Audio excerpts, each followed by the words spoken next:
a moment, close your eyes. I just want you to think about what's happened so far for you today and how you feel in this present moment. And just really think about what you need to let go of in this moment to make this a healing space. Is it judgment, negativity, stress? What is it that you need to let go of?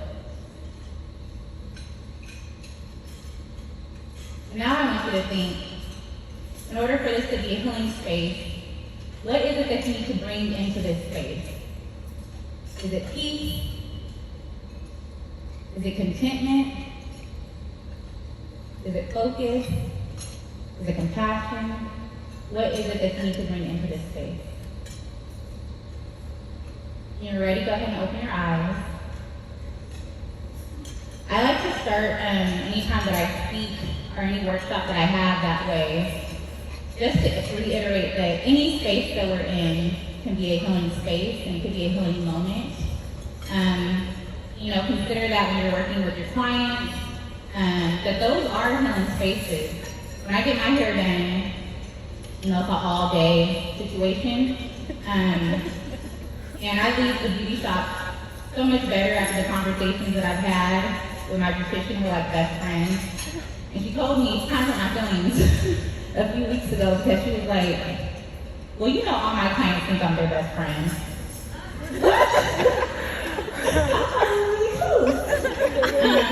But yeah, so those are healing spaces. So thank you all for being here and for inviting us to Just in Time.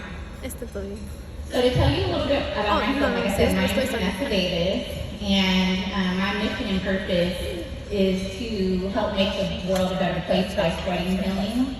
And I feel very fortunate that every day I wake up and I'm doing something that I love, and that hasn't always been the case. I consider myself a creative, a visionary, a mother.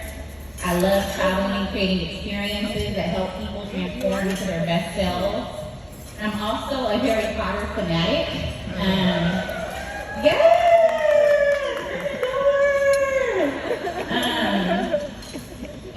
It's funny because Harry Potter, I'm always listening to Harry Potter audiobooks in my car, and there's a scene in Harry Potter where Harry Potter was living with his aunt and his uncle, and they were treating him very badly. They were sleeping under the cover in their home. And there's this scene when Harry Potter discovers that he's a wizard. And he was like, there's no way I could be a wizard. I sleep in a cupboard. Like, do they know who I am? They're like, no, you're a wizard. And so I feel like that's how I discovered myself. There were so many times in my life that I just felt worthless, that I had nothing to offer, and I'll tell you a little bit more about that. And now I'm at a point in the present where I feel like I'm a wizard. I can do anything. Yeah. Thank you. And so can our participants. We have such amazing participants that have so much to offer the world. And I just really want to thank you for your support for our organization, because a lot of times all you need is just that extra support to help reinforce who you already are.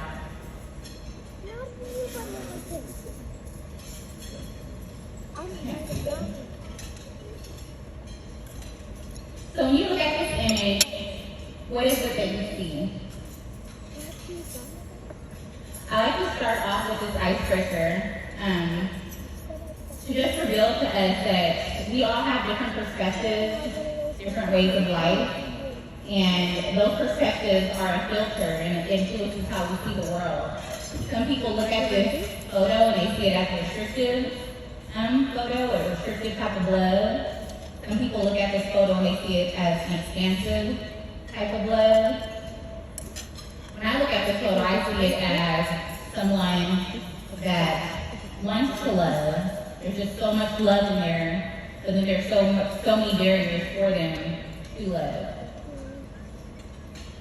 So to tell you a little bit about my story, my mom and my family struggled with mental health challenges and drug addiction.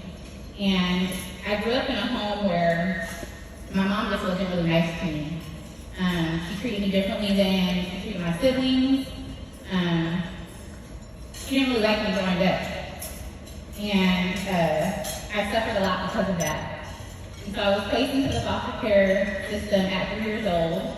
And the foster care system didn't really treat me any better. And there were times when I would be in foster care, and then my mom would kind of get her stuff together, and I would go back and live with my mom. And that was all through, and I would go back and live with my foster parents, different homes. But one of the times when I was living with my mom, I was about 7 years old, and we would sometimes go to these different churches in our area where my mom would ask for food. And I remember there was this one church that we showed up to, and the people that my mom was speaking with really took notice of me. I'm pretty sure, they felt kind of bad for me.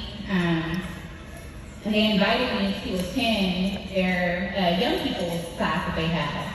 And they gave me this book, and they said, if you memorize the scriptures in this book, you'll get a prize. And so, one, I had never received a book before in my life. And two, I had never had a prize. I had never had a birthday party, a celebration, or anything. So I was super excited.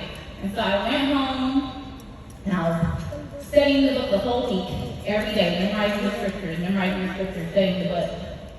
And I begged my mom every day, please can I go so I can get my prize? And finally, she decided to let me go. And so I walked 8 years old, 5 miles from our house, all the way to this church to get my prize. I was a woman on a mission. And so I showed up, and they asked me to go first. I was like, I do. And so I was going, and as I'm reciting the scriptures, I'm seeing the faces in the room, and they're looking at me like they're shocked. And so I'm getting nervous. I'm like, oh my God, am I going to do this right? And then finally, when I get done, a woman, she comes up, she has tears in her eyes, she's like, you were only supposed to memorize the whole week. You memorized the whole book. And I was like, so I won the prize, and I was so happy.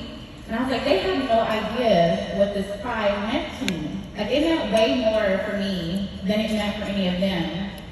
And that was the first prize that I got, the first book that I received, and I held on to that book for years. And I remember that story so vividly because it was really the first time in my life that I felt like my life had purpose and had meaning.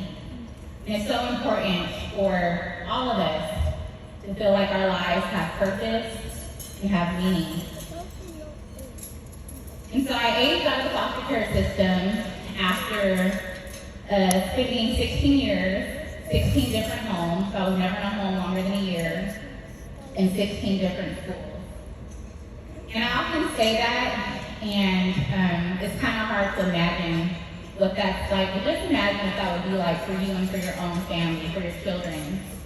To be removed from your family and removed from your siblings. Often you're not really told why.